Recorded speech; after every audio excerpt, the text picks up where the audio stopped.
ishtahasini umuman jilovlay olmayotganlar uchun juda ham kuchli ishtaha bo'g'uvchi damlama beraman. Agar shunda ham ishtaham bo'g'ilmayapti desanglar, unda men bilmadim. Demak, suv kun davomida ichib yuradigan suvinglarni qozonga solib olasizlar.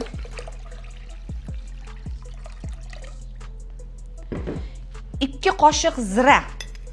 Обычный oshga soladigan zira. Bo'lmasa hozir shuni ham tushuntirmasam, qanaqa zira deb so'raysizlar. 2 qoshiq zira solasizlar. Lavroviy list, keling paketini ham ko'rsating, qanaqaligini. 5-6 dona solasizlar. Barchasini yaxshilab aralashtirib, rovna 30 minutga gazga qaynatishga qo'yasizlar. Bu damlama shunaqa bo'lib qaynab chiqadi, sap-sariq rangga kiradi va buni o'chirib, sovitib, kun davomida ichib yurasizlar. Ketdi. Ha, aytgancha, bu damlama nafaqat ishtahangizni bloklaydi, qorningizdagi barcha yog'larni eritib yuboradi.